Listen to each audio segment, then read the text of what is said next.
Ce matin, à la table du déjeuner chez les Choudins, on parle politique. À quelques heures du vote, les discussions vont bon train. Marion, 18 ans, va voter pour la première fois. Un peu anxieuse parce que je ne suis pas très politique, donc j'ai dû m'y intéresser pour faire un choix réfléchi quand même, pour pas y aller trop en mode je vais voter à la dernière seconde. Ils sont 40 000 Français de Belgique à se rendre aux urnes ce dimanche. David, lui, vote traditionnellement à droite, mais cette année, les affaires exposées durant la campagne ont modifié son choix. Je vais voter pour Emmanuel Macron. Je me sens proche de pas mal d'idées de M. Fillon aussi, mais sa personnalité, le fait qu'il ait renoncé à certains de ses engagements font que j'ai plus du tout envie de voter pour lui, donc j'envisage même plus de voter pour lui.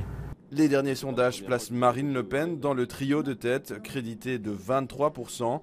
Sibylle a aussi décidé de voter pour Emmanuel Macron. Pour elle, la candidate du Front National pourrait bien passer le premier tour. Perdu une Le Pen terriblement, oui. Je pense que c'est une réalité, on a déjà vu ça dans le passé. Donc après, on sait que le deuxième tour sera probablement un vote par intérêt national plutôt que par choix personnel. Une crainte que Marion partage.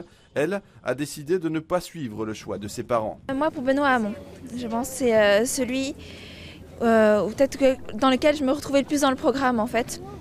J'aimais bien ses idées, que ce soit au niveau de l'enseignement, au niveau de l'écologie ou même dans l'ensemble.